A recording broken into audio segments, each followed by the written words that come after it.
Malam teman-teman, aku dapat isyarah untuk meluruskan sesuatu. Mungkin di sebagian masyarakat berpikiran bahwa Sunan Kalijogo itu sesat atau Syekh Siti Jenar sesat, ataupun bagaimana mereka sholat ketika mereka itu berkalam sama Tuhan atau mereka semedi.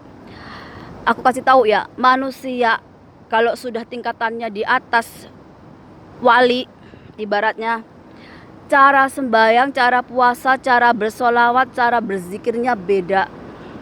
Kadang-kadang kita menganggapnya biasa-biasa aja, nggak terlihat ahli ibadah, tapi bagaimana dengan rohaninya? Contohnya sholat. Sholat kalian 5 waktu. Bagi yang makomnya tinggi, mereka itu sembahyangnya nggak cuman 5 waktu, tapi pakai apa? Bertemunya Allah dengan perbuatan mereka, dengan berkata-kata yang baik, dengan kebersihan hatinya, kebersihan rohaninya. Di setiap saat sujud hanya kepada Allah, menggantungkan apapun hanya kepada Allah. Itu namanya sholat setiap waktu secara jasmani dan rohani. Puasanya seperti apa? Puasanya itu bisa menahan hawa nafsu, semua hawa nafsu. Ibaratnya berhubungan badan, marah, menyakiti orang lain, menzolimi orang lain, berpikiran buruk, dan hal-hal yang Allah larang. Itu cara berpuasanya. Bagaimana dengan zikirnya? Zikirnya itu pakai nafas. Di setiap nafas itu hanya ada Allah. Di dalam hati, di dalam pikiran itu hanya ada Allah. Itu cara berzikirnya. Bagaimana dengan sholawat Nabi? Sholawat Nabi pakai hati. Untuk apa? Untuk kita itu bisa merasakan apa yang Nabi Muhammad rasakan dulu. Penuh dengan welas asih, penuh dengan rasa pemaaf, penuh dengan hal-hal yang baik. Itu cara bersolawatnya dengan Nabi. Tidak semua melulu itu harus dikeluarkan pakai ucapan atau yang terlihat pakai mata. Itu namanya pengen disanjung, pengen dilihat orang. Kalau Allah itu menghendaki, ibaratnya kamu tinggalkan orang yang kamu cintai, maka orang-orang yang sudah tingkatan wali itu maka akan meninggalkan orang yang dicintai. Pergi kemana? Kepada Allah. Itu tandanya tunduk dan sujud hanya kepada Allah. Kenapa saya bisa bilang begitu? Karena walaupun ahli sholat, ahli zikir, ahli sholawat, tapi tidak bisa mengendalikan hawa nafsu, tidak bisa mengendalikan namanya pikiran, perbuatannya. Contohnya itu banyak. Yang ahli ibadah, ahli puasa, ahli zikir, ahli sholawat, tapi apa? Tetap melakukan hal-hal yang tidak diinginkan Allah. Itu. Jadi orang kalau sudah sampai tingkatannya wali atau apapun, itu akan mengikuti kehendak Allah. Allah mau menyuruh apa ya itu dikerjakan. Walaupun itu gak sama yang kalian lihat. Kenapa? Karena kita ini manusia. Beda dengan Allah. Bagaimana kita ini bisa dapat petunjuk Allah? Bersihkan hati. Hati kita ini yang dibersihkan. Hati kita kalau udah bersih, gampang dapat hidayah dari Allah. Tapi hati ini kalau mati, kalau jadi batu, mau malaikat atau nabi siapapun datang di depan mata kita, kita itu gak bakalan dapat hidayah rahmatnya. Kenapa? Karena kita itu seperti orang buta, buta hati, gak bisa merasakan apa-apa. Ada orang kesakitan ya kita cuek aja. kita nyakitin orang, ya kita fine-fine aja. Itu yang dinamakan hati yang mati, jiwa-jiwa yang mati.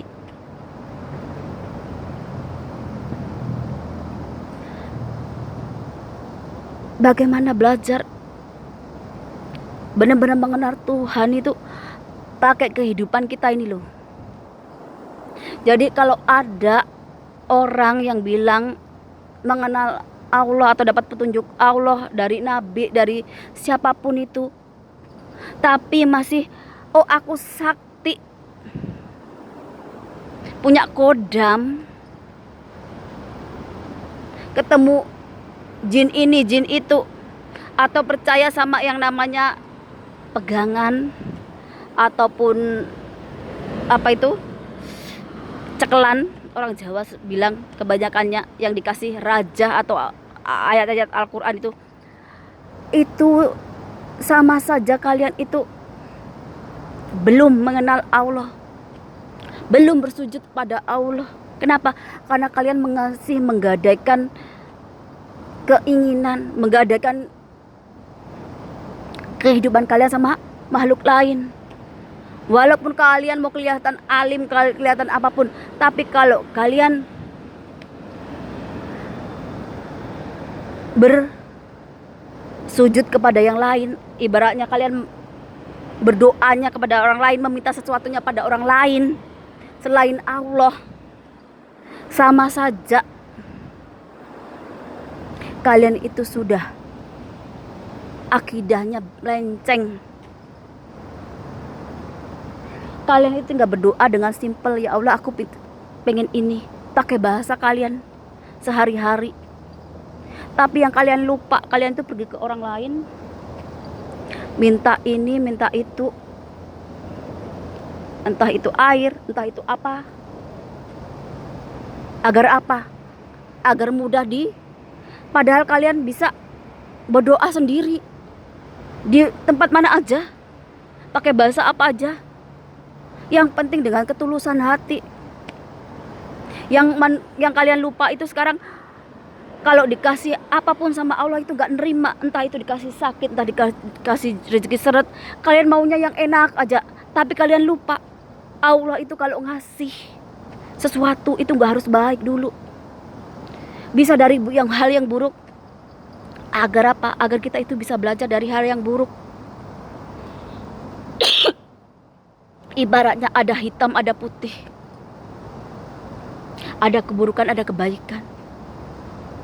Jangan berdoa sama Allah itu mau kebaikan aja, tapi nggak mau yang buruk.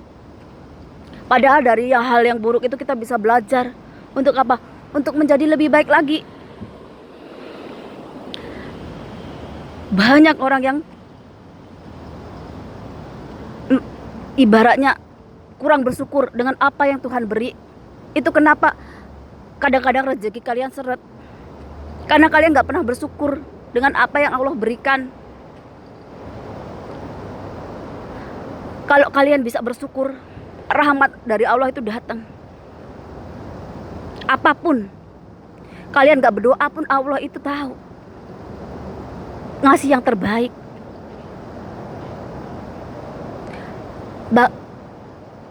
Saya ngajarin ini karena saya pengen berbagi sama orang lain. Karena apa? Karena saya belajar mengenal Allah itu pakai kesadaran. Jadi saya bisa membedakan dari waktu saya itu di dalam hal-hal buruk, di dalam kegelapan, sampailah ke dapat hidayah sampai ke titik ini, yang ibaratnya aku bisa berbagi ilmu sama orang lain. Karena apa? Karena aku merasakannya sendiri. Ketika hidup di kegelapan itu rasanya kayak apa, berat. Walaupun terlihat enak di mata kita, tapi di hati itu berat. Tapi kalau sekarang dengan petunjuk Allah, dengan hidayah Allah, seberat apapun cobaan kehidupan ini terasa ringan di hati. Selalu akan ada pertolongan dari Allah. Karena Allah itu bisa membolak-balikan hati manusia, bisa mendatangkan bantuan dari manapun tanpa kita meminta. Kenapa?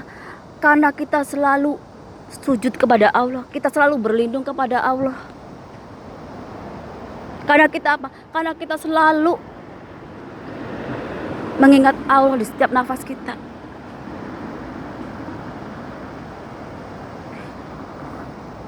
Jadi kalau kalian mengenal Allah, itu nggak perlu pakai embel-embel surga, neraka, mau kaya, mau istri 6, istri 4, mau kemewahan, mau kesaktian, mau apa itu. Kalau kalian mau mengenal Allah, jangan seperti itu. Nanti ketemunya kalian ketemu jin, setan, atau apapun yang bisa mengelabui iman kalian, akidah kalian. Kenapa? Karena segala sesuatu dari Allah itu ada prosesnya. Karena Allah itu tahu yang terbaik buat kita. Kadang-kadang kita itu mintanya yang lebih dari kemampuan kita, tapi kita nggak sadar diri. Kalau sudah mengenal Allah, berarti kita itu udah sadar. Sadar-sadarnya kalau kita itu manusia biasa. Allah ngasih kelebihan itu kita gunakan untuk keselamatan diri sendiri dan untuk bisa membantu orang lain tanpa embel-embel. Kenapa? Karena kalau pakai embel-embel berarti namanya nggak ikhlas. Karena apa? Kalau kita nggak minta sesuatu pun, Allah itu pasti bakalan ngasih yang terbaik buat kita tanpa kita meminta. Itu karena rasa sayang dan cinta Allah kepada kita. Kalau kalian masih ada keinginan ini itu, berarti kalian belum mengenal Allah yang benar. Belum pasrah sama takdir. Belum pasrah sama apa yang akan Allah berikan pada kita. Berarti kalian itu belum percaya sama Allah yang bisa ngasih yang terbaik, yang sesuai dengan diri kita.